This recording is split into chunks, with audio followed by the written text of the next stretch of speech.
tarde. Muito obrigada por terem vindo hoje a esta mesa. Vou começar por apresentar o tema.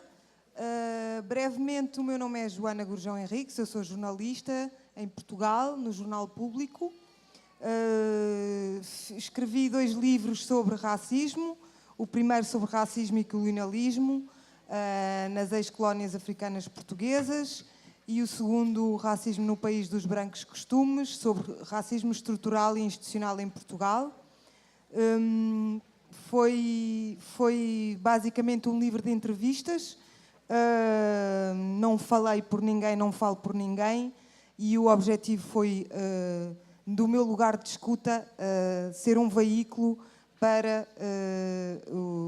centenas de pessoas que entrevistei contarem as suas histórias e darem a sua visão do que é o racismo. Hoje vamos falar, o tema desta mesa hoje é território de partilha. O racismo é do indivíduo e da instituição. Vamos então falar sobre as diferentes camadas do racismo. Passo a ler brevemente o que aqui está descrito para lançar o tema. O racismo se faz presente no nosso cotidiano a partir de diferentes camadas, origina-se na formação da sociedade brasileira e estrutura o pensamento, a cultura e a forma de as relações sociais estabelecerem historicamente. Caracteriza o processo de desigualdade social que impõe e hierarquiza a vida, definindo a morte de uma parte significativa da população. Enfrentar as desigualdades raciais e a negação da democracia é urgente para o Brasil.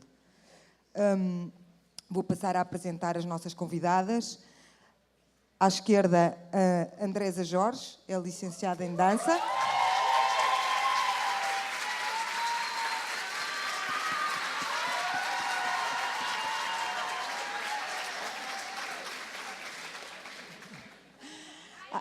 Isto vai ser divertido hoje. A Andresa Jorge é licenciada em dança, mestranda em Relações Étnico-Raciais, é coordenadora pedagógica da Casa das Mulheres, coordenadora e idealizadora do projeto de dança Mulheres ao Vento, moradora da Maré e mãe da Alice Odara.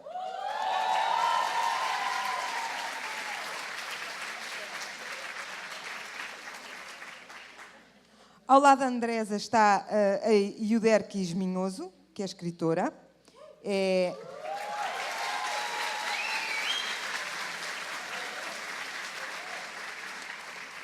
pesquisadora, professora e ativista antirracismo e colonialismo feminista. De origem afro-dominicana, é membro fundador do Grupo Latino-Americano de Formação e Ação Feministas e foi uma das fundadoras do feminismo descolonial na América Latina.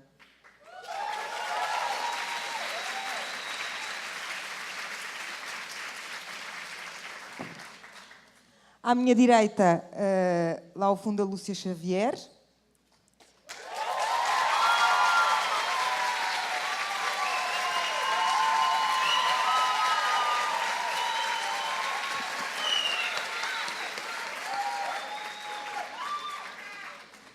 Ela é assistente social, formada pela Escola de Serviço Social, é fundadora da Crioula e coordenadora de projetos voltados para a formação, mobilização e advocacy em direitos humanos das mulheres negras, com destaque nos temas de violação de direitos voltados para a saúde, segurança, justiça e direitos das mulheres.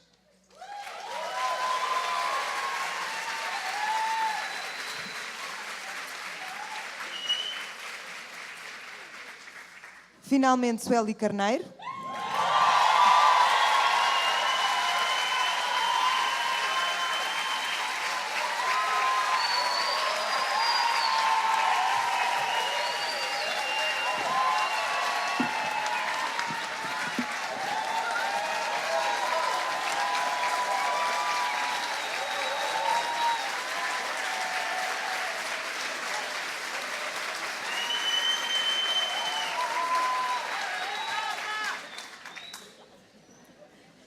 Sueli Carneiro dispensa apresentações para o público brasileiro, mas temos aqui público estrangeiro e eu vou resumidamente dizer que ela é escritora, pesquisadora, professora, que ela é filósofa, doutora em Educação pela Universidade de São Paulo, militante feminista e antirracista e coordenadora executiva do GLEDs, Instituto da Mulher Negra, e editora do portal GLEDs, que eu vivamente aconselho os estrangeiros que souberem ler português a consultar.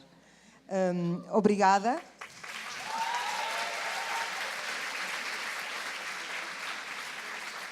Então, tinham pedido para fazer uma apresentação curta. Eu não vou fazer essa apresentação porque acho que tenho muito menos a dizer do que qualquer uma das mulheres que aqui estão.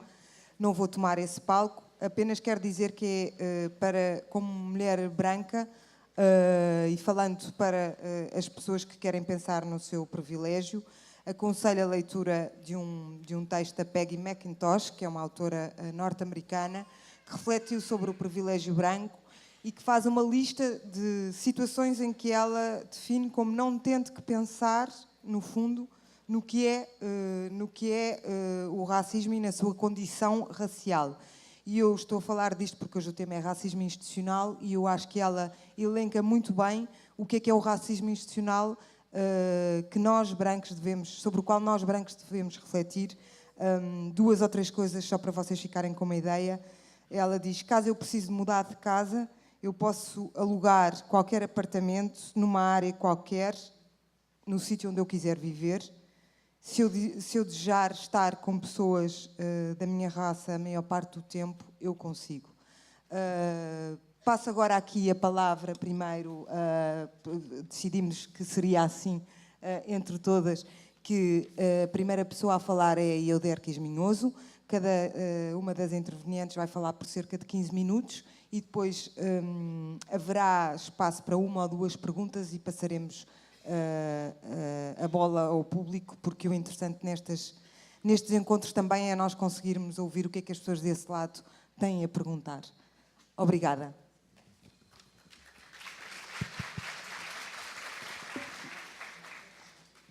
Bueno, mis disculpas porque voy a hablar en español. Voy a tratar de hablar lento. Tentar falar devagar para que puedan para que compreender. vocês possam entender. Bem, Muchas gracias. muito obrigada. E é uma honra para mim estar aqui ao lado das minhas professoras e da nova geração de mulheres negras empoderadas e que continuam na luta contra os sistemas de opressão e domínio. Eu quero que a minha participação aqui, quero que não esteja desligada do que o meu corpo está sentindo neste momento. Então, eu quero começar fazendo silêncio, pedindo que façam silêncio. Eu imaginava nesses dias e me preparava e que eu parava aqui e não dizia nada, porque eu me sinto assim nesse momento. Eu sinto que os nossos discursos, os discursos que nos custaram tanto construir, já não nos permitem entender o momento que vivemos.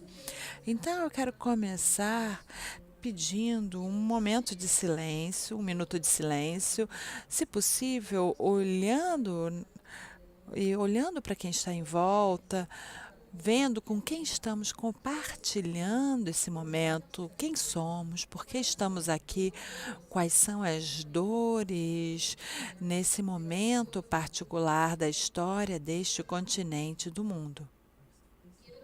Eu quero convocar aqui a memória do Caribe, a memória do Haiti. Esse grande Haiti que nos deixou uma memória e um projeto de liberdade. Lembremos do Caribe, da Mesoamérica, América do Sul. E quero lembrar especificamente alguns lugares como Honduras, com um exército, talvez seja feio dizer exército nesse momento, mas um exército em um país ocupado e uma quantidade de pessoas, povos inteiros sendo expulsos dos seus territórios. Isso é o racismo, é isso que faz o racismo institucional. Mas pensemos na Nicarágua, um governo que supostamente é de esquerda, onde os povos indígenas e afrodescendentes continuam sem ocupar um lugar na história e na compreensão do tipo de sociedade e projeto político que ali poderia ser desenvolvido. México também, que parece que agora existe algum momento de respiro, no entanto, a violência consome o povo mexicano.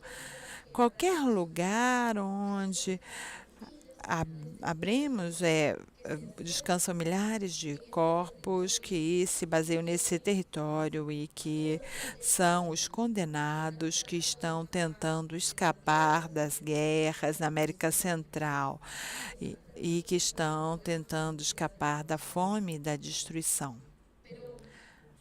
Mas está também El Salvador. Quem sabe de El Salvador? El Salvador está totalmente consumido por uma guerra interna, pelas gangues totalmente armadas, garotos condenados, sim, a fazer a autodestruição do seu próprio povo. Porto Rico, República Dominicana e volta ao Haiti, Haiti, Haiti. Quem fala do Haiti atualmente? Parece que a história se apaga. Pensemos no Chile também, onde estão matando continuamente o povo Mapuche, os afrodescendentes, que ali também existem, que estão condenados. E deveria dizer, no lugar do Chile, talvez seria melhor fazer de Waimapu em luta, em resistência, de não mais de 200 anos contra um Estado nacional que não contra, quero dizer, contra a colônia invasora, mas contra um Estado-nação, contra os mestiços e os descendentes dos colonizadores e que se consideram os herdeiros do colonialismo. E pensemos na Venezuela também, com o seu arco mineiro, não, que condena também aos povos que estão nesses territórios, que serão os territórios a partir de onde serão expulsos, os territórios que continuarão sendo consumidos em função de um projeto, um suposto projeto de distribuição de riqueza, mas continua explorando, tirando tudo da mãe terra. Pensemos no Equador, na Bolívia, aqui estamos nós. Aqui somente temos que sair fora e caminhar um pouco na cidade e encontramos uma cidade militarizada, um país aterrorizado, um país, os territórios condenados a repetir uma história, a história de dor, a história do racismo, a história do domínio de tudo o existente, da exploração de tudo que existe em nome de uma suposta civilização universal. Como dói no Brasil, Chile, a Nicarágua, a Colômbia, como continua doendo o Haiti. Mas vamos ampliar esse olhar e essa dor pela África, pela Índia, pela Palestina, pela Síria, pelo povo sauarita, pela China. China, o que é a China hoje? Como dói a democracia? Como se vê os estados nacionais que são levantados em nome de um processo civilizatório de liberdade, de suposta democracia e progresso? Como dói esse modelo de morte universalizado nesses últimos 5 séculos? Que eu gostaria que, a hora nos conectássemos com essa dor profunda e esse medo que nos invade pessoalmente, que tira o nosso sono, eu gostaria que não fizéssemos como se não estivesse aí, porque não podemos falar de projeto de nova justiça, de projeto de humanidade, de uma nova humanidade, de projeto de vida e não de morte. Se não nos conectamos com essa dor, que é uma dor histórica, eu gostaria se não podemos nos conectar com a dor de cada um dos que estão aqui neste auditório, se não conseguimos nos conectar, que pelo menos nos conectemos com o medo de todos os povos condenados da história e do mundo. Eu gostaria que pudessem sentir a minha dor, o meu medo, a minha desesperança neste momento.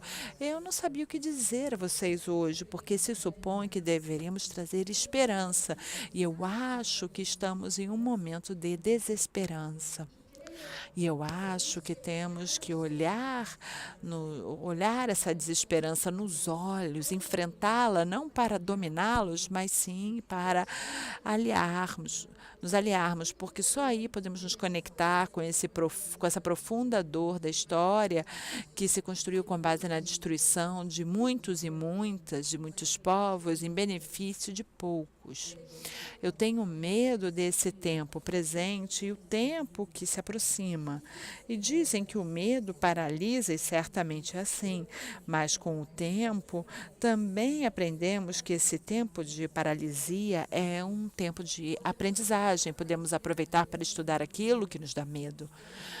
O escravizado, tomado de surpresa, preso por mãos e pés, com a sua boca tampada, de joelhos, ajoelhado, é um corpo de resistência que está esperando, que está estudando a forma de se liberar. Ele observa do canto do olho, pelo seu capturador, cada um dos seus movimentos, os recita enquanto lembra o tempo em que formava parte de um mundo em relação e um mundo em justiça e um mundo de felicidade em comunidade. E assim se prepara. Então, um tempo de amadurecimento e elaboração das táticas para escapar e assassinato do amo. Tudo isso dizendo que isso é no que lido falam, devem lembrar, mas ficaria incompleta essa lembrança sobre o pensamento fanoniano se eu não recupero o que eles também nos adverte. O amo vive em nós, não está só lá fora. Nós aprendemos a sua língua, os seus modos, a sua percepção e experimentação do mundo. Isso forma parte da estratégia do Talibã. Aprende a língua do amo, usa suas estratégias para destruí-lo. Mas esse perigo sempre está próximo. O perigo foi e é que nos convertamos no amo, que nos convertamos no mular, desejar ser o amo, o seu mundo, aspirar ser parte do seu mundo, ser parte da sua ordem e nos transformarmos em guardiões da sua ordem, aprender de memória, desejar essa ordem que nos é imposta através da violência e através também da educação. E aprendemos a ser como amo. E eu me pergunto, e pergunto a vocês se isso não tem algo a ver com o tempo que vivemos agora. Quando vemos os exércitos de crianças e jovens, negros, indígenas, a serviço dos Estados nacionais, quando os exércitos estão cheios dos nossos, quando a integração se transformou na única política possível, quando a política progressista não foi mais do que formar parte da universalização do modelo. Algo acontece aí, algo não está ok. E esse é o momento de reconhecer isso. Uma expansão da ordem moderna, colonial, racista, capitalista, heterossexista, binário, quando isso é o que aconteceu nos últimos tempos, quando se tenta redistribuir os bens produzidos por essa modernidade capitalista, extrativista dos corpos e dos territórios, quando alguns de nós aprendemos a desfrutar dos bens produzidos por essa ordem e pensamos que por isso podemos escapar. Temos um grave problema, porque esse sistema extrativista, explorador, é o que torna possível o bem-estar que nós tivemos, que os que pudemos escapar do bairro, da miséria e da fome, o que nós fizemos é nos integrarmos em muitos casos. Esses foram os grandes projetos seguidos pelas esquerdas da América Latina, quando pensam em redistribuição e não pensam que continuam seguindo uma ordem de progresso que é de morte e que precisa expropriar e que precisa explorar e dominar todo o existente para produzir os bens dos quais alguns vamos nos beneficiar. Se os parâmetros, ou enquanto os parâmetros para medir a libertação das mulheres, enquanto os parâmetros para medir a libertação e para medir o desenvolvimento e o bem-estar dos nossos povos, dos povos condenados do mundo, dos grupos condenados do mundo, continuem se baseando no aumento do consumo ou no acesso ao consumo, no acesso aos bens produzidos por essa ordem de morte, o que nós estamos fazendo é contribuindo com a sua expansão e com o seu amadurecimento. E esse é o nosso tempo. Então, pensar o racismo nesses tempos de hoje, na nossa época, é pensar em nós mesmos. É pensar de que maneira nós estamos sendo cúmplices de um modelo que não pode existir sem ele. A gente não vai ser suficiente ir a várias baixas quanto nos doa terem matado a Marielle. Não importa o sangue vertido por todos os irmãos e irmãs que defendem no território no nosso continente, a Amazônia, a América Central, em Almapo, no Caribe. Não importa quanto isso nos doa, enquanto nós façamos parte dessa ordem, enquanto nós fizermos parte dessa ordem, nós estamos condenados a repetir essa história, que é a história de morte e de que somente alguns se beneficiam. Muito obrigada.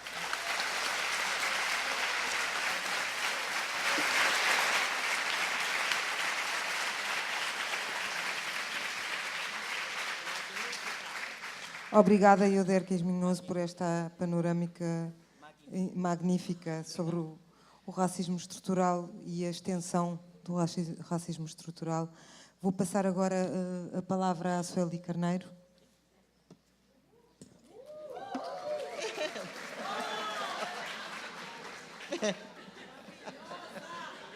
Menos. Não estamos com essa bola toda, mas...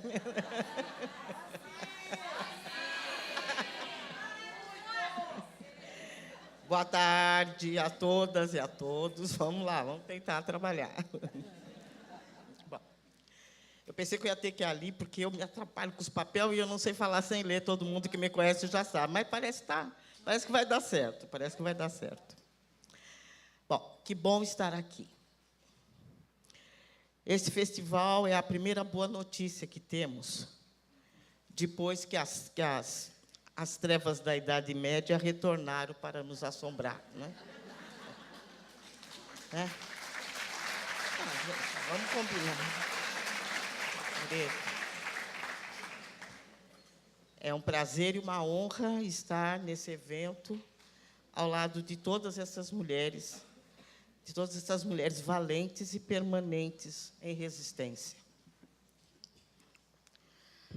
Na descrição desse território de partilha, a organização desse festival nos convida para debater o racismo, que, para ela, se faz presente, como já foi citado aqui antes, se faz presente no nosso cotidiano, a partir de diferentes camadas que se origina na formação da sociedade brasileira, estrutura o pensamento, a cultura e a forma das relações sociais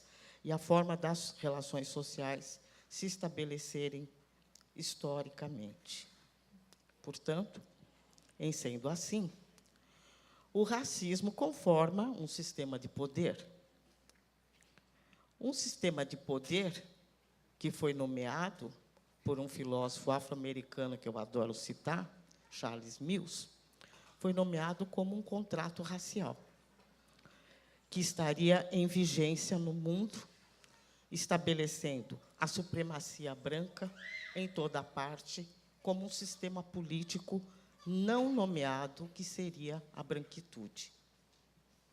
Esse contrato racial estabelece uma sociedade organizada racialmente, um Estado racial e um sistema jurídico racial, onde o status de brancos e não brancos é claramente demarcado, quer pela lei, quer pelo costume. Associado ao patriarcalismo, o contrato racial institui o macho branco ocidental como o eu hegemônico da humanidade, detentor absoluto de plenos direitos de cidadania, desde o início do colonialismo, também descrito por Yudersky, em todas as suas consequências. Portanto, entendemos que essas duas tecnologias de poder forjadas pelo racismo e o sexismo impedem a própria realização da democracia como sistema político. Na abertura deste festival, Judy Kelly e Eliane Souza Silva enfatizaram a convicção de que a escuta, a troca, a empatia, o interesse genuíno nas diferentes histórias que cada uma de nós carrega pode fazer emergir essa sensibilidade forjada pelas opressões que carregamos, que pode ser argamassa de uma nova sociabilidade. Judy e Eliana manifestaram também a crença de que esse lugar particular no qual essas opressões nos colocaram nos permitiu, paradoxalmente, desenvolver capacidades e habilidades que podemos aportar para um novo padrão civilizatório, para um novo padrão de liderança, derivados dessa especificidade de ser mulher, que busca um novo marco civilizatório e não a mera inversão de papéis no âmbito da cultura patriarcal. Queremos e podemos ousar mais.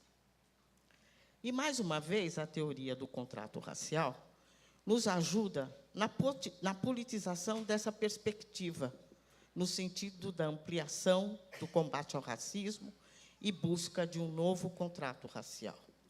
Pois a outra característica fundamental deste contrato, segundo Charles Mill, é que todos os brancos são dele beneficiários, porém, nem todas as pessoas brancas são dele signatárias. É, então, a certeza de que todas as mulheres brancas são beneficiárias, mas não necessariamente signatárias desse contrato opressor e excludente, e a certeza de que o contrato sexual firmado pelo patriarcado limita-nos a todas, é isso que oferece a possibilidade de alianças para a construção coletiva da crítica política ao eu hegemônico que oprime a todas nós, embora de diferentes graus. E é isso pelo que lutamos, pela necessidade de construção de novos pactos raciais e de gênero em que possamos caber todas e que desafiem as hegemonias de todos, fazendo desse presente um amálgama de conquistas, paradoxos e novos desafios. Assim, a contribuição das mulheres negras para a teoria e a luta feminista tem consistido em revelar como a articulação dessas duas tecnologias de poder, o patriarcalismo e o racismo, produz gêneros subalternizados ou descartáveis em função da racialidade, inscrevendo a negritude no signo da morte, o que se evidencia nos padrões de extermínio de jovens negros e de feminicídio de mulheres negras, que extrapolam os dados de mortalidade de guerras em curso no mundo. O racismo na sociedade brasileira impacta e determina a própria estrutura de classes sociais no Brasil. E sobre as mulheres negras, especificamente, racismo e sexismo produzem uma espécie de asfixia social, com desdobramentos negativos sobre todas as dimensões da vida. Se manifesta em danos à saúde mental, no rebaixamento da autoestima, na expectativa menor de vida, num índice inferior de nupcialidade, índices inferiores de escolaridade e, sobretudo, no confinamento, nas ocupações de menor prestígio e remuneração do mercado de trabalho. Essas condições determinam que a luta das mulheres negras contra a opressão de gênero e raça introduza novos contornos na luta feminista. A crítica e as ações políticas das mulheres negras e índias vêm promovendo, no âmbito do feminismo, o reconhecimento da falácia da visão universalizante da mulher, o reconhecimento do racismo e da discriminação racial como fatores de produção e reprodução das desigualdades sociais experimentadas pelas mulheres no Brasil, o reconhecimento do privilégio que essa lógica racista produz para as mulheres do grupo racial hegemônico, a despeito de sua vontade, o reconhecimento da dimensão racial e étnica que a pobreza tem no Brasil, o reconhecimento da violência simbólica e a opressão que a brancura, como padrão estético privilegiado e hegemônico, exerce sobre as mulheres não brancas. A necessidade de confrontar essas estruturas de poder que o racismo e o sexismo produzem tornam as mulheres negras portadoras de um projeto de radicalização democrática para a nossa sociedade. Radicalização democrática que tem como vocação um novo pacto de gênero e um novo pacto racial, em oposição ao contrato racial reservado aos racialmente hegemônicos e em oposição ao contrato sexual reservado aos sexualmente hegemônicos. Novos pactos raciais e de gêneros sustentados pelos princípios da igualdade, da diversidade, da participação, da solidariedade e da liberdade. E desse lugar social que nos faz credoras maiores da sociedade brasileira, ousamos convocar todas as não signatárias da opressão racista e da opressão sexista. Convocamos a selar conosco um pacto de solidariedade e corresponsabilidade pela superação das desigualdades de gênero e das desigualdades persistentes entre as mulheres no Brasil e no mundo, a partir do compromisso com a luta feminista e antirracista e a defesa intransigente dos princípios de equidade racial, étnica e de gênero. Como já disse em outros momentos, fomos educadas para cuidar dos outros, de nossos companheiros, de nossos filhos e filhas, de nossos pais. Durante muitos séculos, a obrigatoriedade desses cuidados foram fatores de opressão. Mas, de dentro dessa opressão, desenvolvemos um forte sentimento de compaixão, que é um dos suportes da ética feminista, que nos cabe aportar ao mundo para reeducá-lo sem dor e sem opressão. Fomos privatizadas por longo tempo, confinadas aos espaços femininos, da cozinha, do lar, dos haréns. Aí, aprendemos a compartilhar dores, medos e inseguranças. E elas nos ensinaram um outro tipo de solidariedade, de sociabilidade, que devemos aportar ao futuro. Compartilhar é um verbo que as mulheres conjugam em maior escala do que os homens, e de um jeito mais doce, às vezes fazendo doces para adoçar os homens e filhos. Aprendemos a administrar a escassez, e, como Cristo, temos multiplicado o pão em nossas mesas. Milagres que os responsáveis pelas economias de nossos países não sabem realizar. Com isso, aprendemos mais sobre solidariedade e fraternidade, contribuições que temos a dar a um tempo mais feminino e mais feminista. Fomos escravizadas, discriminadas e inferiorizadas racialmente.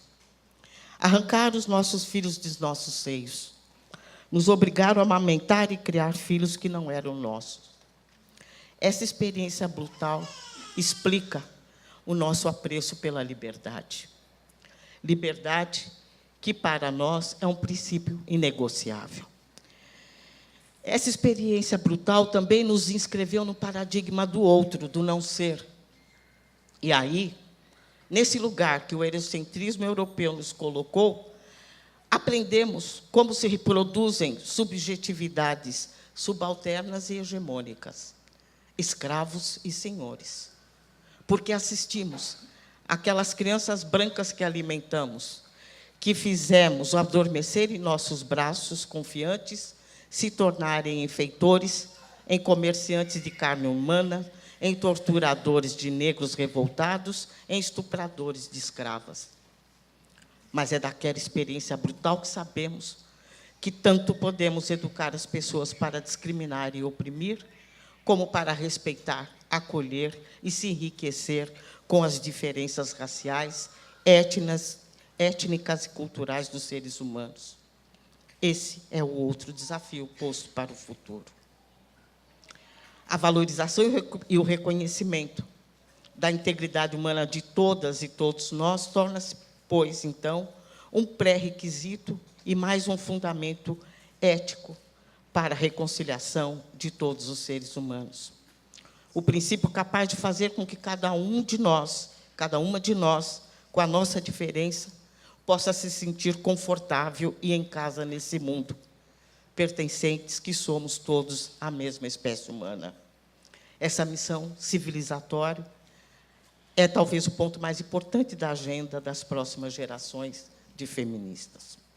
Isto implica, para as mulheres brancas, ousar sonhar poder ostentar um corpo branco liberto da responsabilidade pela dominação e opressão política, econômica, cultural e estética de outros corpos não brancos, em especial o de negras e indígenas. Para nós, negras, isto implica em conquistar e afirmar um lugar entre uma negritude redutora da nossa plena humanidade e uma universalidade ocidental hegemônica que anula a diversidade. Conquistar igualdade e tornar-se um ser pleno de possibilidades e oportunidades, para além das condições de raça, de gênero ou orientação sexual. Esse é o sentido final das nossas lutas que legamos às futuras gerações. Então, meninas aqui presentes, aceitem esse bastão, porque eles lhes oferecem a oportunidade de, como guerreiras da luz, travar o melhor combate pelas causas mais justas da humanidade que todas nós aqui representamos. Muito obrigada.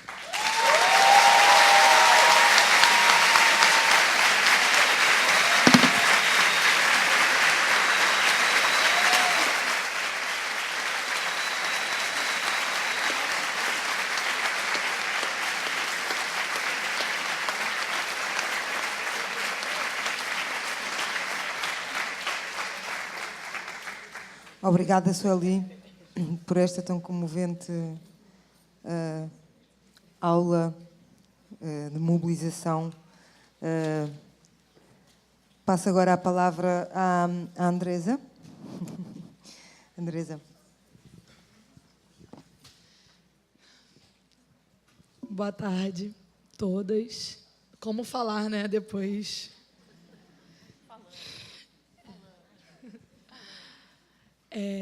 Primeiro, eu queria muito agradecer, eu acho que do lugar que eu estou falando, como coordenadora da Casa das Mulheres e quem teve, desde o ano passado, sonhando com esse festival e com toda essa organização, dizer o quanto eu estou emocionada e muito feliz de ver como ele está, né, de tão lindo, de tanto trabalho, tudo que foi construído a muitas mãos. E só isso já é muito difícil de estar aqui, enfim, são muitas emoções. E estar nessa mesa, né, enfim, muito gratificante. Então, E aí eu fiquei pensando, para construir essa minha fala, sobre o que eu poderia trazer de contribuição para esse tema, a partir de um ponto de vista que fosse muito meu, né, desse lugar que eu estou falando. E aí é preciso dizer que a gente precisa falar em muitos momentos de discursos identitários, porque, embora para muita gente ainda não tenha ficado claro a importância de se fazer discursos identitários, são justamente esses discursos identitários que nos fortalecem nos micros, para que a gente ganhe força e que hoje em dia, por exemplo, a gente esteja fazendo um festival desse tamanho, com mulheres, numa situação política que não tem nos favorecido, como foi falado, e com tanta confluência representativa, que estar no mês de novembro, nesse território que é o centro, né, do Rio de Janeiro, especialmente esse solo aqui que tem muita história. E, para mim, uma mulher negra do Complexo da Maré, né, que nasci lá, moro lá, e que trabalho desde sempre, e que todas as minhas experiências profissionais elas estão ligadas ao ativismo, ao engajamento social, político, e o quanto isso é significativo. Então, é sobre isso, é sobre esse olhar que eu queria contribuir para esse tema, sobre um olhar dessa mulher, né, que, enfim, tenho 30 anos, ainda estou saindo, né, da categoria dita juventude, mas trago todos esses marcadores que me colocam hoje nesse lugar de fala, né, nesse lugar que eu posso afirmar do que é ser uma mulher negra, e aí pensar em todas essas complexidades que a Sueli trouxe ao pensar no racismo enquanto estrutura, né, e nessas camadas, quando a gente vai fazendo esses recortes, como ele vai tendo outras dimensões e outros desenhos, quando a gente vai botando essas lupas e olhando ele de diferentes lugares. E, para isso, para falar desse lugar, eu já parto de um monte de lugares diferentes, porque, embora eu seja uma mulher favelada, embora eu esteja aqui afirmando diante de todas vocês, me afirmando diante de todas vocês como uma mulher negra, eu preciso dizer que eu sou uma mulher negra, mas eu tenho a pele clara, eu não tenho cabelo crespo. Isso me coloca em um outro lugar dentro de uma sociedade ao qual o racismo ele é diretamente em cima do indivíduo pelo aquilo que ele representa, né? Pelo aquilo que ele representa assim que você chega. Então, isso já me isenta, em muitos momentos, de sofrer diariamente essas dores do racismo. Então, estar nesse lugar que eu estou aqui e falando isso é também ter um respeito muito grande com as minhas irmãs negras que têm a pele mais escura, que têm o cabelo crespo, e é também estar com esse lugar de respeito diante delas, né? E que eu não posso generalizar jamais as mulheres faveladas ou as mulheres negras. Então, quando eu estou aqui falando, eu estou falando a partir dessa perspectiva para que a gente possa partilhar, a partir desse território de partilha, essas experiências, que nada pode ser visto a partir de uma lupa só, nada pode ser visto a partir de uma lente única, né? E aí, quando a gente faz isso, muita gente se sente incomodado, porque parece que a gente está com raiva, parece que a gente está o tempo todo brigando, que a gente está o tempo todo só reclamando porque quer reclamar. Mas é porque tratar de temas que estão totalmente ligados à sobrevivência, à existência da vida, estão ligados à vida dessas pessoas, à vida dessas mulheres, é falar de complexidade mesmo. É falar de casos que a gente não vai conseguir esgotar numa conversa, numa reunião. É falar de casos, é falar de vidas, é falar de pessoas. Então, quando eu falo, por exemplo, de um universo de favela que é o Complexo da Maré, para exemplificar, eu estou falando de 140 mil habitantes, de aproximadamente 140 mil habitantes, dividido em 16 comunidades. Então, eu não posso falar sobre a minha perspectiva, enquanto moradora da Maré, como um olhar único de uma mulher favelada daquele lugar. Porque, ainda assim, a gente tem as camadas. E eu acho importante dizer isso, porque eu sou uma mulher que vem do Complexo da Maré, mas eu estou fazendo um mestrado. Eu acessei a universidade, as políticas de afirmação. Então, isso me coloca em outros lugares também. Mas, ao mesmo tempo, eu estou num lugar, como coordenadora da Casa das Mulheres da Maré, que é um lugar que me deixa dialogar diariamente com essas mulheres moradoras, que estão lá, diariamente, enfim, nos seus perfis mais diversos. E quando eu falo de todas essas camadas do racismo e do que, quando a gente pensa que o racismo é uma construção estrutural que traz danos individuais, a gente precisa falar disso com toda essa seriedade e, principalmente, de pensar nessa naturalização do que esses processos causam na população negra. E aí, quando a gente junta, como a Sueli trouxe, essas opressões, que é a opressão de raça, a opressão de gênero, e aí eu vou trazer a opressão de classe para esse bolo, a gente está falando de uma mulher muito específica, a gente está falando de um lugar, a gente está falando de uma mulher muito específica. E é muito complicado quando a gente pensa no feminismo, nessa discussão das mulheres, da luta das mulheres, a gente não trazer com todo o cuidado e com toda a franqueza e honestidade o debate com um primeiro olhar seria de humildade mesmo, de aprender, de ouvir e da escuta, que é muito importante para essas mulheres e para as vivências dessas mulheres, mas também uma construção coletiva que precisa passar por um lugar que é aí que está sendo difícil, que é o lugar do privilégio. Que quando chega nesse entrave do privilégio, que a gente começa a repensar. Para que eu consiga construir, para que eu consiga ter mulheres negras nos espaços, é preciso que mulheres brancas saiam dos espaços. E eu falo isso com toda a humildade e franqueza. Não é sair dos espaços que vocês não estejam e que vocês não ocupem, mas é entender que para a gente construir junto é preciso abrir mão de privilégio. E que para outra pessoa ocupar espaço junto é preciso que tenha o espaço. E isso é construir junto. Eu falo isso porque eu tenho pensado muito sobre o quanto esses discursos de raça e de classe têm tomado proporções, e que bom, assim, né? Que bom que isso tem tomado proporções grandes, as pessoas têm falado mais sobre isso.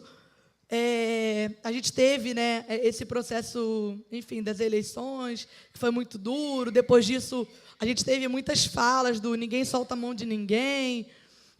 Enfim, e eu fiquei muito pensando sobre esse ninguém solta a mão de ninguém, mas quem está segurando a mão de quem? Acho que primeiro a gente tem que pensar quem está segurando a mão.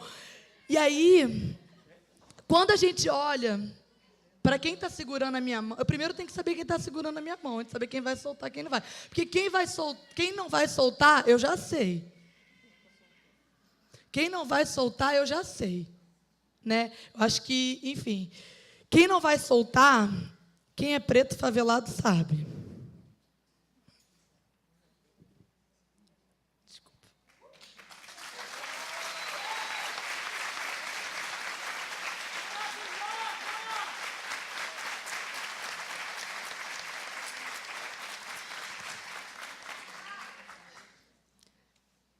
A gente agora quer saber quem é que vai segurar. E aí, eu sou formada em dança, só tem 5 minutos. Eu sou formada em dança e sempre a minha maneira de pensar politicamente, meu ativismo, está muito ligado ao corpo e às artes. E aí eu estava pensando muito nessa fala, o que eu vou falar, o que eu vou trazer de contribuição, mas a minha maneira de pensar, ela funciona muito assim, eu me mexo, eu fico, sei lá, tentando pensar metáforas. E aí eu estava em casa estava eu, o Henrique, a gente estava em casa, e aí eu estava ouvindo uma música, o Arlindo Cruz era do fundo de quintal, e aí ele estava cantando uma música que chama Canto de Rainha, que ele fez para Dona Ivone Lara. E aí ele é uma música, enfim, toca em todas as rodas de samba, é bem conhecida. E aí eu não vou cantar, né? Vou falar uns versos que eu acho também não. Ele fala: quando eu ouvi o refrão, ele fala: quando eu ouvi Ivone cantar, senti toda a poesia que pairava no ar. Ele fala: seu canto entrou na minha vida e fez o que quis. Hoje eu posso afirmar, o samba é minha raiz. E aí ele foi cantando essa música, eu estava ouvindo samba, eu parei, fui para o quarto e comecei a chorar. Chorei assim, muito, fiquei chorando. E aí eu falei, ele fez uma música para Dona Ivone Lara, chamou de O Canto da Rainha, olha isso. E falando que quando ele ouviu ela cantar, isso entrou dentro dele. Ele fala: o samba entrou na minha vida e fez o que quis. Seu canto entrou na minha vida e fez o que quis. E hoje eu posso afirmar que o samba é minha raiz. E colocou ele nesse lugar do samba, através de uma mais velha, de uma mulher, de uma inspiração. Isso, para mim, foi uma forma de segurar a mão. E eu acho que a gente não precisava nem daquele recado pós-eleição. Porque se tem uma coisa que o povo preto, favelado, especial as mulheres, sabem, é segurar a mão e não soltar. E isso veio sendo feito há muito tempo. E é por isso que hoje eu estou aqui. E é por isso que hoje a gente está aqui. E veio feito dessa forma. Foi o samba, foi a dança. Foi a dança que segurou minha mão. Né? É o corpo. É o corpo que segura a nossa mão, é a música. É por isso que eu tenho um projeto de dança com mulheres na Maré. E a gente fala sobre Ançã e dança sobre Ançã lá na Maré. Porque quando a gente fala, ninguém solta a mão de ninguém, o significado de não soltar a mão de ninguém, ele não está na mão. Ele está no corpo, ele está na história, ele está no sangue, no suor, nesse chão. E é por isso que a gente está aqui, no UAU, Festival de Mulheres. E muito obrigada, gente.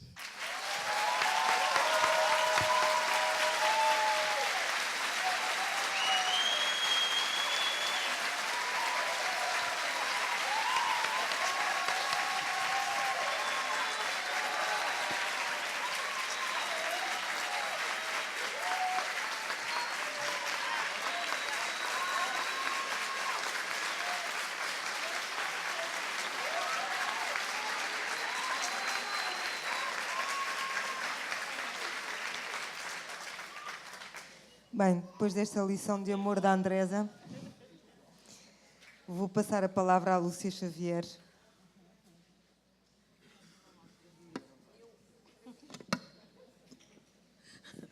Boa tarde a todas e a todos.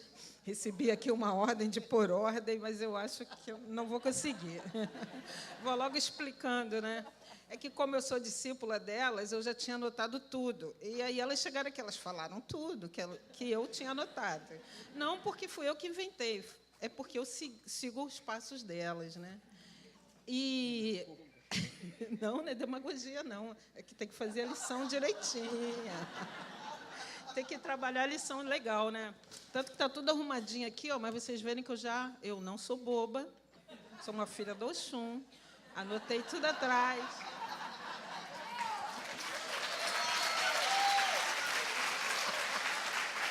Falei, o que elas vão me pegar? E, além disso, tem uma moça ali, raivosa, que ela faz 5 minutos concluindo. Bom, eu queria agradecer muito, porque, em que pese conviver com, exceto com a nossa mais nova mascote, em que pese conviver com elas é sempre uma honra sentar ao lado delas para refletir em voz alta, né? Que é essa experiência que elas estão nos oferecendo agora. Refletir em voz alta, com muita generosidade, trazendo muitos elementos para a gente pensar a nossa realidade de mulheres negras. E, como eu disse para vocês, eu fui esperta, falei, não vou falar mais nada daquilo que eu preparei, e anotei tudo aqui que eu devo falar. Então, eu queria muito agradecer a oportunidade de estar aqui com vocês. É um auditório enorme, vocês não fazem ideia. Eu acho que eu só peguei um auditório assim em São Paulo uma vez, lá na FGV, quase morri. E esse auditório tem mais de 400 pessoas aqui. Está me dando um certo medo. Mas, como a Sueli também está apavorada, eu fiquei tranquila. Mas, dito isso, eu tenho que entrar no assunto, né? Porque aqui já está Conceição Evaristo, Amália, está todo mundo aqui, tá? Eu olho e falo, meu Deus, fulana, mas eu torno a tomar o ar, né? E eu acho que o momento é propício mesmo, Sueli, porque talvez depois desse nós só teremos um próximo encontro de massa, um encontro de mulheres negras, né, previsto para dezembro, o último encontro de movimento, para pensar os nossos rumos, as novas possibilidades. E aí eu fui anotando aqui o que eu não podia mais deixar de falar dentro da minha... Eu fiz até PowerPoint, para você ver como é que eu sou boba. E aí eu realmente... E aí eu queria, então, começar lembrando uma frase de efeito que a gente usa bastante, mas que é uma frase que todas nós sabemos bem o peso dela, né? Que significa aquela frase criada por Fernanda Carneiro, que diz, nossos passos vêm de longe. Ela faz essa frase, o título do texto dela, no livro Saúde das Mulheres Negras, e depois, efetivamente, foi repetida por diferentes pessoas, que a maioria nem sabe que foi Fernanda que criou, mas o que ela queria dizer é o que eu vou dizer agora. Nós somos resultados da ação política de mulheres negras de diferentes contextos ao longo da nossa experiência como brasileiros, como latino-americanos, como da diáspora. Essas mulheres fizeram um trabalho incrível em todas as partes do mundo, porque elas não lutaram contra a opressão da escravidão, entre aspas, mas elas lutaram justamente por aquilo que a gente acha que é uma questão pessoal, e que estrutura o modo de funcionar desse mundo, que é o racismo. O racismo é a experiência mais complexa que a sociedade humana vive. Não é à toa que nós tivemos a Primeira, a Segunda Guerra, e, às vezes, a gente sempre acha que vai ter a iminência da Terceira. Não é à toa que quase todas as guerras no mundo têm por base o racismo. É lógico que nós, brasileiros, estamos muito acostumados àquela ideia de que isso é um problema pessoal, interpessoal. Nasceu que o vizinho não gosta da gente, porque eu sou Flamengo, o outro é Fluminense. Mas isso estrutura e define quem vai ficar com as riquezas do mundo, quem pode ficar com essas riquezas. E, nesse momento em que a gente vive uma nova reorganização das forças políticas no mundo e também das forças de reprodução das riquezas, efetivamente, nós que já estávamos na fila, entramos várias vezes nela, voltamos a estar na fila, no primeiro lugar, para ser excluído de todos esses processos. Isso não é simplorismo, isso não é vitimismo, isso não é absolutamente nada do que vocês escutem aí. Isso é a experiência humana de ser negro, ser negra, nesse mundo e, sobretudo, nesse país. Isto é aquele contrato que a Sueli disse que ninguém assinou, mas que está pesando sobre mim, que eu tenho que pagar esse contrato, né? Isso é a experiência do racismo no mundo, na vida. E, em que pese que nós enfrentamos muitos avanços, eu, de vez em quando, dou uma olhada assim, para não esquecer que eu anotei aqui, tá? Muitos desses avanços, e a gente não pode negar isso, as sociedades mudaram muito, né? Melhoraram muito. Somos uma sociedade da fartura, do acesso a direitos, somos uma sociedade balizada por direitos humanos, né? Com todas as críticas que nós temos a esse pacto. Ele é um pacto que perdurou para nós por 30 anos, um pacto de experiência de acesso a direitos muito profundo, e que, pese isso tudo, não houve um momento nesse período da nossa história, nem aqui, em nenhuma parte do mundo, onde brancos abriram mão do poder, abriram mão de consumir toda a água, abriram mão de consumir toda a terra, tudo que se planta, tudo que se colhe, do ar desse mundo, da condição, abriram mão de deixar outros seres viverem em harmonia, em paz e tranquilidade.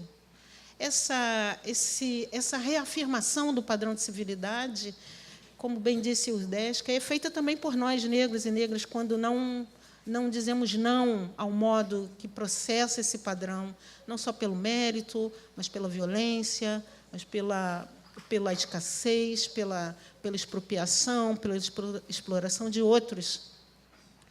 E é preciso que a gente acorde para isso.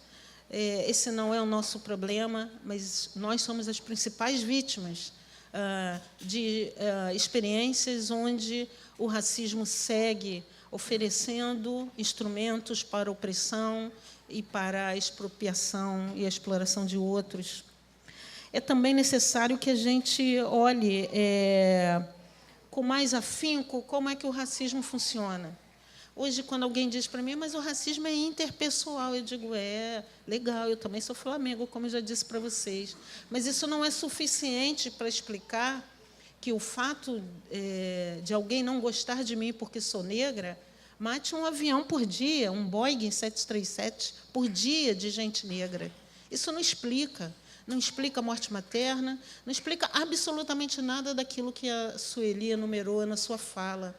Isso não define o modo com que eu vivo somente. Isso institui uma experiência humana e institui também valores, princípios, regras de vivência, onde o racismo é a base. O racismo ele também ajuda a desconstruir aquilo que é fundamental para a nossa vida como pessoas negras, que é ter esperança de que as coisas podem mudar, podem ser revistas, podem ser feitas, é ter esperança que esse pacto, né, entre aqueles brancos que são beneficiários e não signatários estão dispostos a abrir mão desses benefícios e a reconstruir um novo padrão. O racismo também nos ajuda a pensar que, muitas vezes, negamos as formas antigas de expropriação e exploração e instituímos novas formas. Novas formas porque o nosso bem está acima de qualquer pessoa. Então, se a nossa empregada doméstica tinha carteira assinada e eu não posso pagar a carteira dela, ela vira diarista e isso não me dói em absolutamente nada. O que importa é que eu siga tendo os benefícios, siga tendo os privilégios que essa minha condição define. Isso significa que, a todo dia, o racismo se reestrutura e se reorganiza e atua na sociedade, aplicando de novo esse processo de morte, essa política de morte, e fazendo com que a gente imagine que melhoramos. Melhoramos porque somos dos direitos humanos, somos flamenguistas, melhoramos porque não assistimos a Globo, melhoramos porque cumprimos o nosso dever, melhoramos porque não chamamos ninguém de viado, melhoramos, mas, no fundo, estamos repetindo os mesmos padrões. É bom pensar que a sociedade não é um conjunto de indivíduos, mas somos nós que somos a sociedade.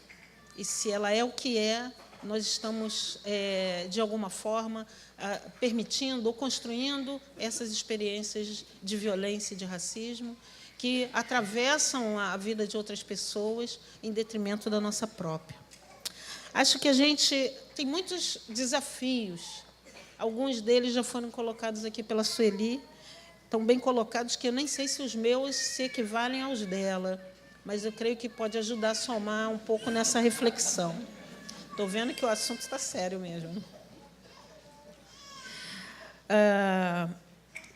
Eu acho que é preciso criar um incômodo individual e coletivo sobre os rumos da vida, sobre os rumos da política, da economia, do modo que a gente consome, do modo que a gente incorpora valores, do modo que a gente pensa a vida dos outros e pensa a nossa própria vida. Há uma certa comodidade com o problema do vizinho é do vizinho, isso não tem nada a ver comigo. Mas esse meu vizinho morre a toneladas, né? Desde que o morro não desça, está tudo tranquilo. Desde que aquele mendigo não esteja na minha porta, também está tudo tranquilo. Uma sociedade que produz problemas sociais dessa ordem precisa ser questionada, precisa ser interpelada. Por isso, esse incômodo precisa ir conosco todos os dias para a nossa cama. É preciso que a gente durma e acorde pensando que essa vida não está boa. Eu posso estar muito bem na minha cama, mas está ruim para muita gente. Esse incômodo nos ajuda a pensar o futuro, pensar o dia a dia, pensar aquilo que eu tenho, que eu deixo de ter, mas, sobretudo, que sociedade eu vivo, que concepções eu carrego, para onde eu estou indo. É preciso também que a gente pense, de fato, se o que a gente está aprendendo, sobretudo negros e negros, do que a gente está aprendendo com esse padrão de civilidade branco, a gente, de fato, está fazendo o papel de Caliban, né? Ou se a gente não está fazendo o papel dos opressores. Isso é uma tarefa também importante para nós, porque, muitas vezes, a gente esquece que aquela dor, a dor do racismo, que é uma dor intensa, que é uma dor que não nos permite viver livremente a nossa própria condição de humanidade, pode ser amenizada com algumas dessas possibilidades. A dor de achar que, se eu estudar, se eu trabalhar, eu não serei como aqueles outros meus irmãos, serei outro, mas não seremos, não. Seremos sempre negras e negros. Seremos sempre assim. Isso aqui não sai da nossa condição. Nós não somos mulheres porque nascemos com vagina. Nós somos negras porque nascemos com a pele preta. É isso que determina. Não importa se é um pouquinho mais clara ou um pouquinho mais escura. Continua preta. É assim que se vê as pessoas. O racismo serve para isso, para marcar a desigualdade, mas, sobretudo, o defeito. É assim que as pessoas brancas olham negros. Elas têm um defeito. Não importa que é mais clarinho ou mais escurinho. O defeito continua. Só que a marca é um pouquinho mais leve, a outra menos leve. Para isso, é necessário que a gente se coloque no papel, sobretudo de uma palavra velha, revolucionária, de mudar as ideias, de mudar as condutas, de mudar, sobretudo, aquilo que nos faz acordar todo dia, que é as nossas utopias. Essas que estão aí, de assumir os cargos, de passar a ter mais poder, não são suficientes para romper os efeitos do racismo na nossa vida. Por isso, eu acho que meu último desafio tem a ver com o padrão da civilidade humana. Eu acho que é necessário que a gente rompa com esse padrão. Romper não é fácil. Também não quero que ninguém aqui se jogue ali Não se jogue ali na Baía de Guanabara. Mas lembre, você é beneficiário desse padrão. E é preciso que você abra mão dele. É preciso que você diga que ele não é suficiente para constituir uma humanidade. Ele não é suficiente para garantir uma vida plena, digna, saudável para mais da metade da população do mundo.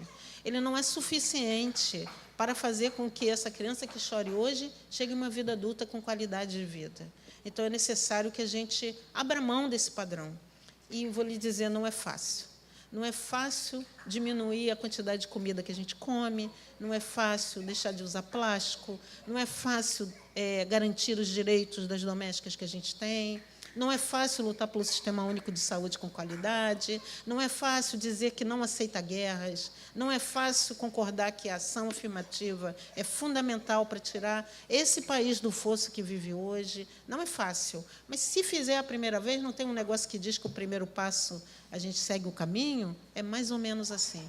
É preciso abrir mão desses privilégios para poder, então, fortalecer uma sociedade onde a base da civilidade não seja o racismo, a hierarquia, o sexismo, a LGBTfobia e todas as outras formas de opressão que nos enriquece, que garante para nós futuro e para os outros morte. Boa tarde.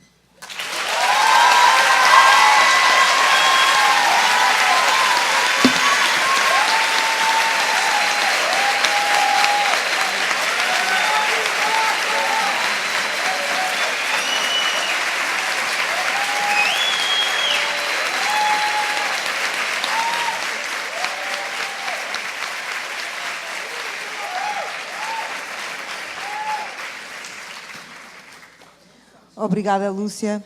Eu acho que uma mensagem comum das 4 palestrantes aqui hoje é justamente o desafio para as pessoas brancas dessa sala, não apenas rasgarem este contrato, mas pensarem em ações concretas que rasguem este contrato. Vou passar agora à plateia. Acho que ainda temos uns minutos. Não sei quem é que me pode dizer quantos minutos é que temos. 5 minutos. Uma pergunta para uma das palestrantes.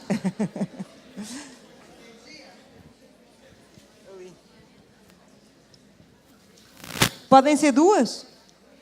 Podem? 2 perguntas, então, e reunimos as 2 perguntas. Boa tarde a todos e a todas. Me chamo Renata Souza.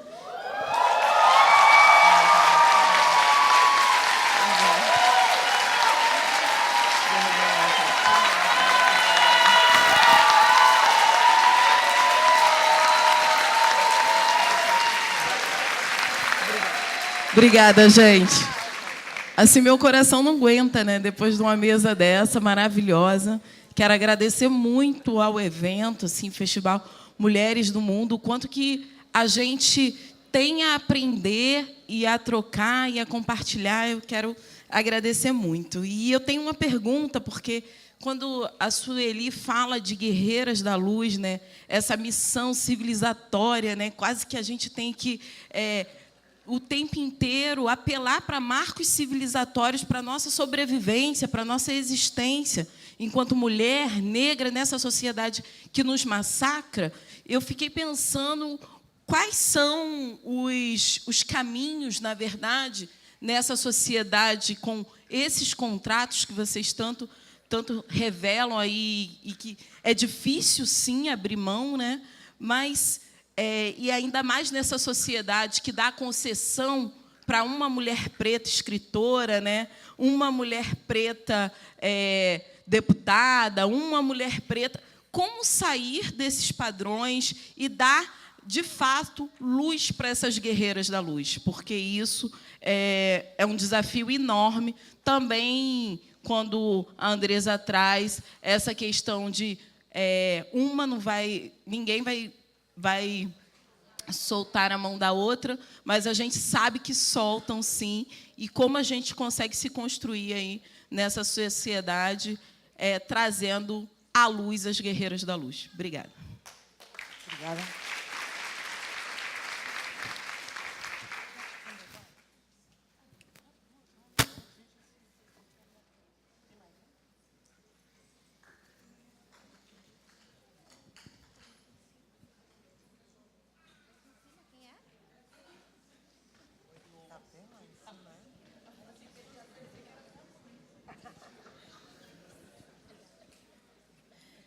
Tá caindo tudo. Boa tarde, todas e todos. Eu chamo Bianca. Estou terminando a graduação em História. Eu estou um pouco... Ai, meu Deus, espera aí que vai cair tudo. Pronto, obrigada.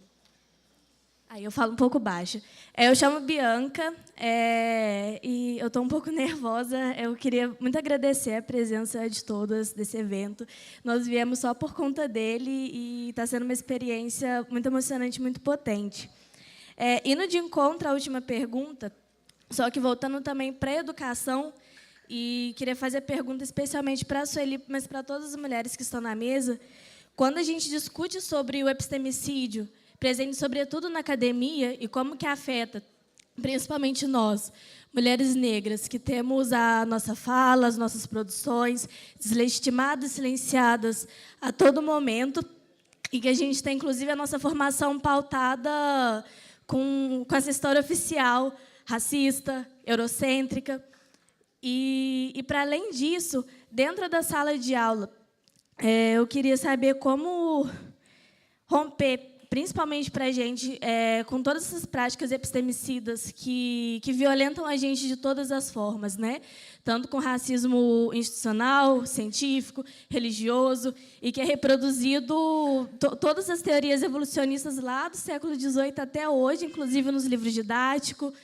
E É isso, eu estou muito nervosa, estou tremendo, mas, enfim, sobretudo para nós, enquanto professoras, futuras professoras, mulheres negras, e também para as nossas alunas, como ser um espaço, inclusive, acolhedor para a gente, que a gente consiga falar, porque a todo momento está sendo deslegitimada a nossa fala, né? E, junto a isso, como a gente ter práticas, inclusive transgressoras, aqui usando a Bell Hooks, dentro da sala de aula, principalmente um momento, uma conjuntura como essa, em que tem inúmeros ataques, como, por exemplo, escola sem partido, e como a gente se fortalecer nessa para as nossas práticas de ensino, e, sobretudo, para nós, mulheres negras, professoras e alunas. Obrigada. Obrigada.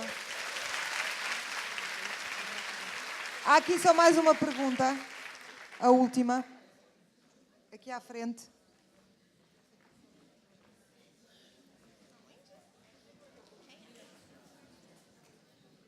Ali. Wow, Brazil is crazy here. So amazing. My name is Mariem. I'm from Senegal. Eu sou do Senegal. I don't speak Portuguese. Eu não posso falar português. I just have one question. I don't Só speak tenho uma Portuguese. pergunta. Eu não falo português, mas eu gostaria de descobrir. Can the microphone work? Está funcionando o microfone? You can translate. Eu traduzo.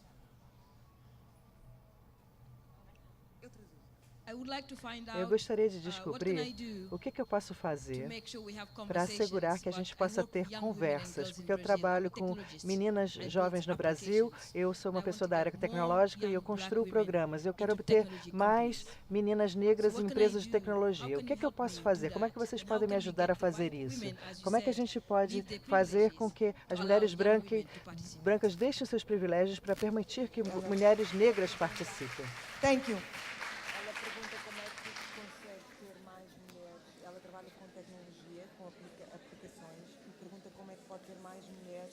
Trabalhar com ela e como é que pode conseguir que as mulheres brancas dediquem o seu privilégio para que outras trabalhem com elas.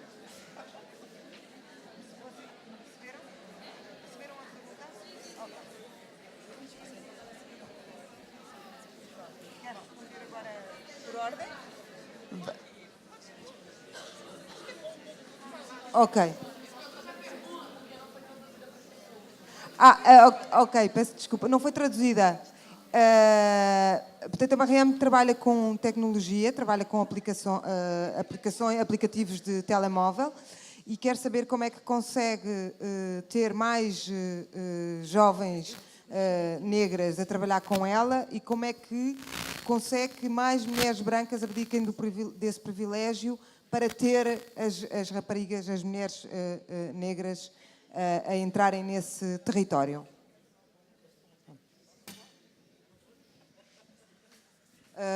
Vamos agora responder por ordem às perguntas. Primeiro... Sim. Então, eu não anotei as perguntas, que eu não achei que... Enfim, mas vamos lá. Que eu me lembro. A Renata trouxe... Mas, assim, eu vou juntar um pouco da Renata e da Camila, é isso? Bianca.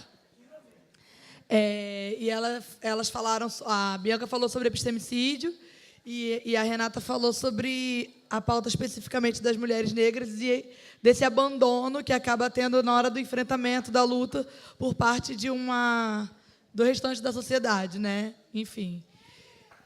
O que eu posso dizer sobre isso é que, de fato, até quando a gente está nesses espaços educacionais, universitários, a gente consegue tranquilamente passar toda uma graduação, enfim, toda uma vida acadêmica sem nunca ter nem ouvido falar.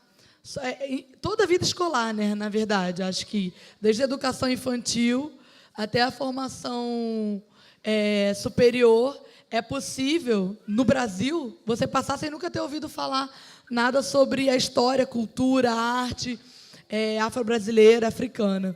E isso é muito grave, isso é absurdo, porque isso, de fato, gera cria gerações de não reconhecimento da sua própria história, de não entendimento, de não, enfim, de não representatividade, de não poder se ver nesses espaços. E uma vez que é alcançado esse lugar de produção de conhecimento, ainda há um apagamento, uma invisibilidade, e sobretudo das mulheres negras, porque aí se junta essa opressão de gênero, que faz com que isso ganhe mais força. Então, é preciso que, eu acho que aí essa missão está muito com a gente, mulheres negras. Então, assim, Bianca, você que está dentro dos espaços educacionais, está se formando como história, eu acho que você, nas suas turmas, você já vai trazer esse outro olhar, uma outra forma de lecionar a história. Enfim, é um pouco do que a gente acredita para essas próximas gerações, mas também entender que o fato de a gente estar aqui hoje, num festival falando sobre isso, foi resultado da luta dessas mulheres, como bem Lúcia falou, que foram arduamente fazendo esse trabalho para que hoje a gente possa aqui estar falando sobre isso e que isso tenha chegado em mim, né? Então, é muito difícil olhar a longo prazo, mas a gente também tem que estar o tempo todo resgatando essa história, porque é ela que ajuda a gente a ficar em pé, né? Então, embora a gente esteja, né, com essa luz, com esse cargo de guerreiras dessa luz, a gente também não quer carregar isso sozinha.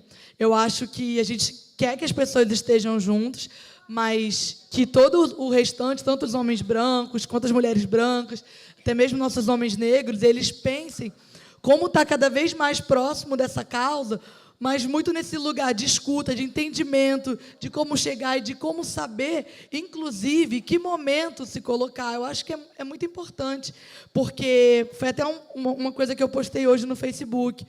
É óbvio que, hoje em dia, está mais fácil a gente conseguir um livro da Angela Davis, da Bell Hooks, ouvir falar, por exemplo, de autoras, mas, ainda assim, para comprar um livro da Angela Davis, da Bell Hooks, é preciso ter grana, é preciso, para vir aqui para esse espaço, é preciso ter pelo menos o dinheiro da passagem. E isso não é uma realidade da maior parte da população negra, gente. Então, você que está tendo acesso a essa formação, a essa teoria, também tem que tomar muito cuidado para não ficar querendo também jogar na cara da população preta a teoria que você aprendeu, você nesse teu lugar, né, da branquidade.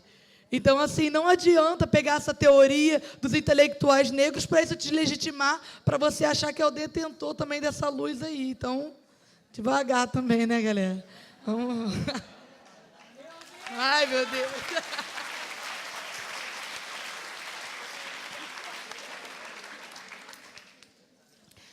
Bueno, yo solamente voy a tener una intervención sobre lo que decía aquí la falar hermana pouco sobre o que África. dizia a nossa colega da Una vez yo África. leí en Depois, uma vez eu li num diário online uma entrevista que foi feita a uma ativista que lutava pelo território na África.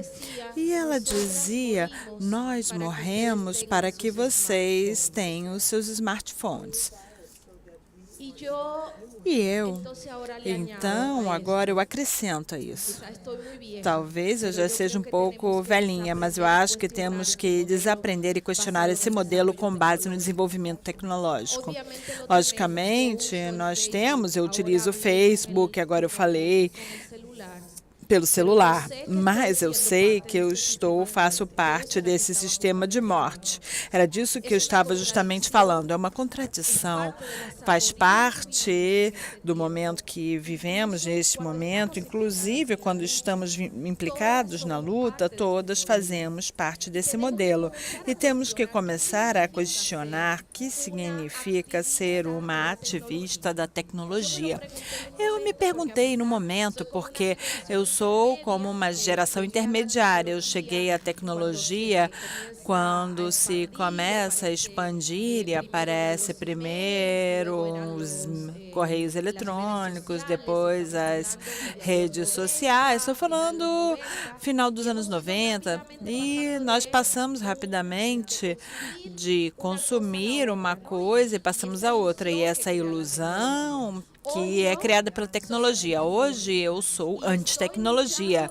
Estou lutando e vou caminhando para cada vez mais abandonar a minha dependência dessa tecnologia que se baseia no sistema de morte. Se todos neste planeta chegassem a consumir o nível de tecnologia que consomem os países do primeiro mundo e alguns setores privilegiados do chamado terceiro mundo, o planeta desapareceria. Sim, o planeta já não pode mais com o modelo de progresso baseado no sistema tecnológico. E eu acho que essas são das coisas que temos que começar a olhar. Quais são as agendas que estamos desenvolvendo e quanto guardam de colonialidade e modernidade, porque efetivamente somos cúmplices desse modelo de morte. Muito obrigada.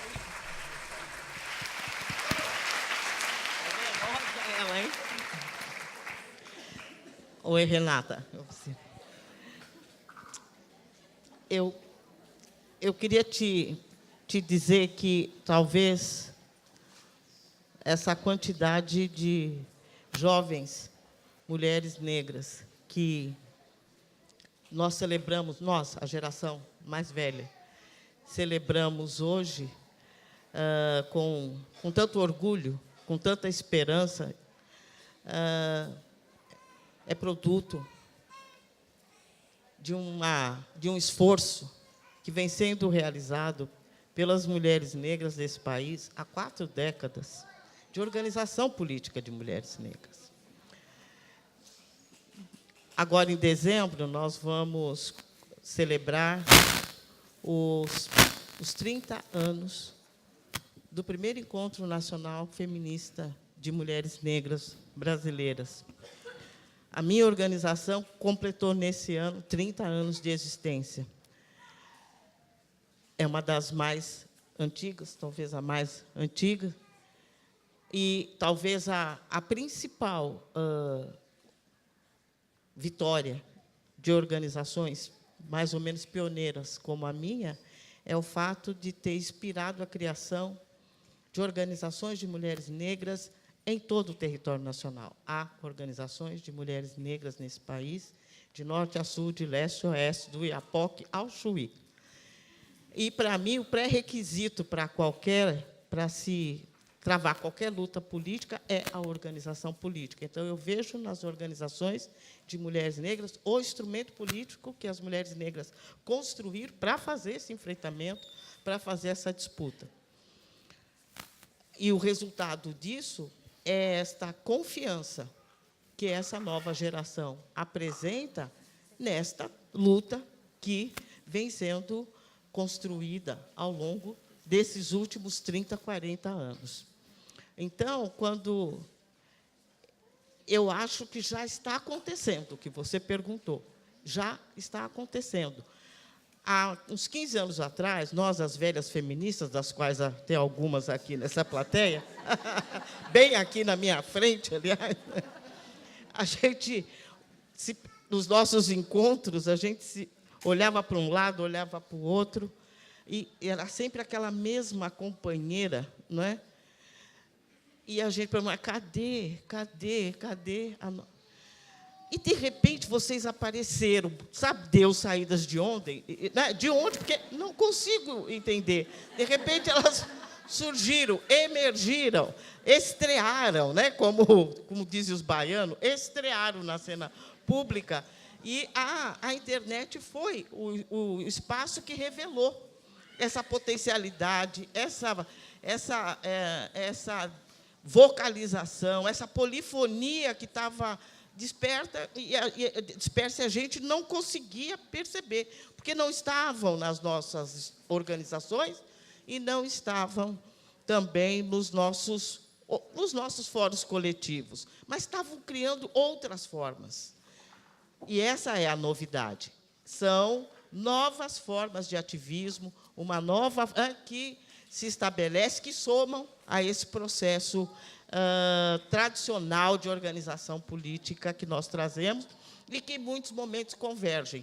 Quando, por exemplo, o Encontro Nacional, a marcha de 2015, foi exatamente o momento em que esses processos se articularam e unificaram.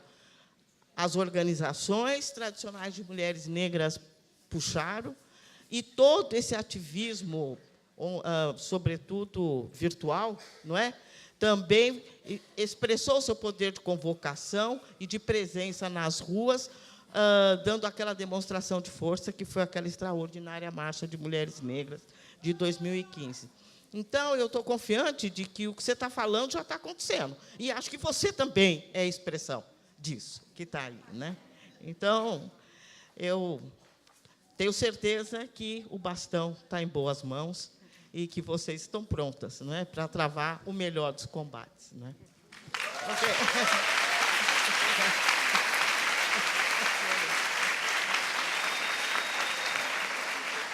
Agora, a menina, a Bianca, né, que falou do epistemicídio, veja, o epistemicídio é um instrumento de poder e que ele opera fundamentalmente dentro dessa instância acadêmica mesmo. Ele está aí para fazer isso. Você não pode reclamar disso.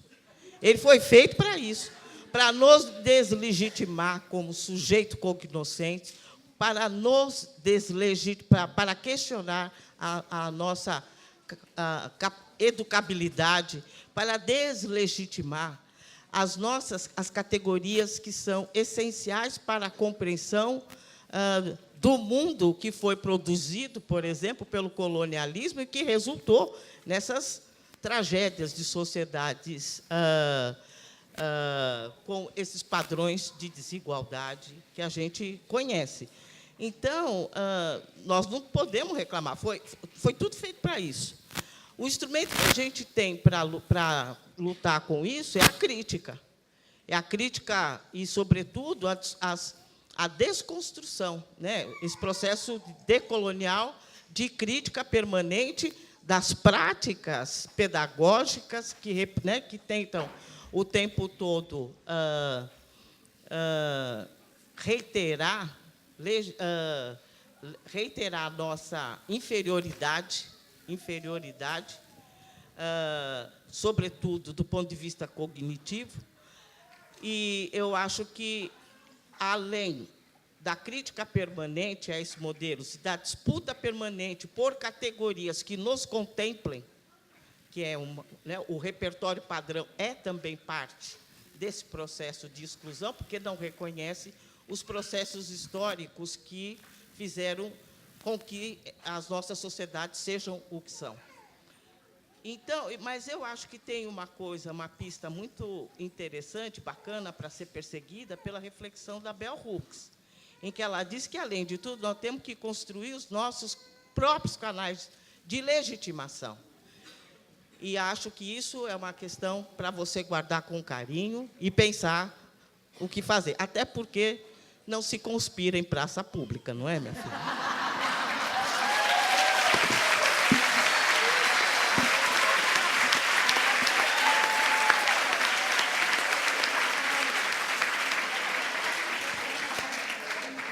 Essa foi demais, né? Quase que eu me calei agora. Pronto. Mas eu queria lembrar, Sueli, que aquela estreia que a gente viu era porque chegamos cedo no mercado de trabalho e logo chegamos cedo na política. E também essa é uma acusação que a gente leva para casa, né, de que não dá espaço para a juventude, mas juventude é isso, ou entra, né? E isso significa que as jovens estudaram mais, levaram mais tempo na escola, menos no mercado de trabalho.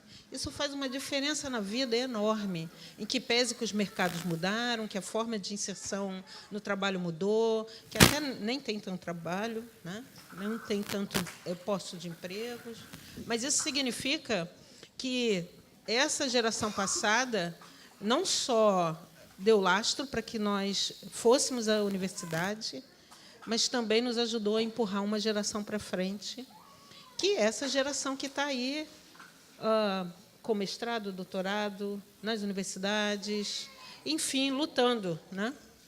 Isso é muito importante, porque é fundamental reconhecer que as nossas capacidades aumentaram desde 100 anos atrás.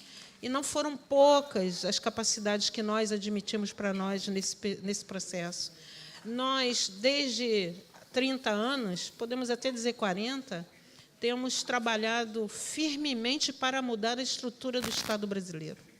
Temos trabalhado firmemente para mudar a estrutura da sociedade brasileira. Temos trabalhado firmemente para mudar o feminismo brasileiro e até do mundo. Temos trabalhado firmemente para construir um novo padrão de civilidade. Isso não é pouca coisa. Parece que a gente passa o tempo conversando, mas a nossa ação política tem sido essa. Como bem disse Sueli, em 2015, mulheres negras saíram à frente para dizer não dá. Mesmo com um projeto de esquerda, não é suficiente para encarar os resultados do genocídio que a população negra em toda a diáspora vive, que é necessário refazer esses processos.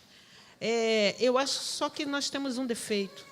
Nós somos generosas demais, sempre convidamos todo mundo para sentar junto, debater, vamos resolver junto, porque nós confiamos que, dentre a nossa sociedade, tem muitos que não assinaram aquele contrato e estão dispostos a construir um novo padrão. E isso faz com que redobre a nossa atenção e a nossa vigilância sobre os rumos que cada país, de cada nação, de cada país, de cada grupo que se coloca à disposição dessa luta. Mas também é importante lembrar que nós já estamos preparados para fazer a luta. Não vai ter um lugar especial para nós, não vai ter uma universidade não racista, não vai ter um trabalho não racista, não vai ter um patrão legal, não vai ter. É importante que a gente comece a olhar a realidade como ela é. Isso significa que nós não vamos conspirar em praça pública, mas nós vamos dar um passo atrás e olhar. Não vai ter, e o que vamos fazer para mudar? Porque uma universidade que não reconhece conhecimento, né? Porque a nossa ancestralidade é conhecimento, não reconhece a nossa capacidade humana de construção, de desenvolvimento, de elaboração, de pensamento, significa que ela não serve para ser dirigida por mim. E não pode servir para ser dirigida por nenhum de vocês aqui. Ela precisa cair, ela precisa ser destruída e reconstruída. Isso não significa anular o conhecimento que essa humanidade teve até agora, mas é dizer que, se ela não pode conviver com aquilo que nós produzimos ao longo de milênios, significa que ela não é suficiente para ser chamada de o lugar do conhecimento. É disso que nós estamos falando.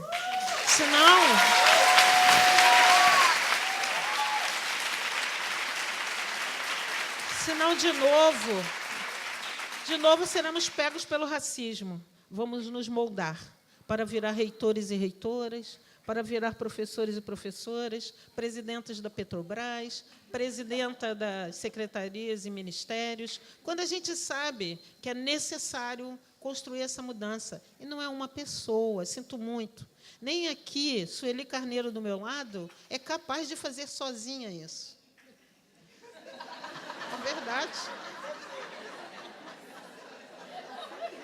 Para dizer que você é uma das mulheres que mais instrumento tem, mais experiência tem, mas não sabe que não é suficiente. A primeira coisa que eu fiz foi construir uma organização. Porque está vendo como ela é inteligente? Porque a palavra é essa, organização. Organização significa coletividade.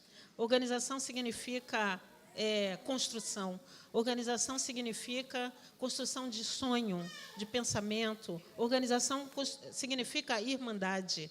Organização não significa, sobretudo, conluio, roubo, corrupção. Organização não significa isso. Organização significa que, apesar da Sueli ser quem é, ela é capaz de me ouvir, me considerando uma pessoa que fala em pé de igualdade com ela. E isso as organizações negras fazem muito bem. Até as nossas hierarquias nos terreiros levam isso em consideração. Por isso, uma criança é tão potente, tem tanto poder quanto um adulto. Em que pese que a gente sabe que ela é uma criança, que nem tudo ela vai poder fazer. Mas ela não é uma pessoa inválida, ela não é uma pessoa sem capacidade. Ela só vive o momento dela. E é disso que a gente está falando, da nossa capacidade de construir outros processos de vida, outras maneiras de viver em sociedade, que podem ser muito melhores do que isso. Então, ao invés de ficar lutando para melhorar aquela universidade, venha atuar politicamente conosco, nós estamos de porta aberta. Um abraço.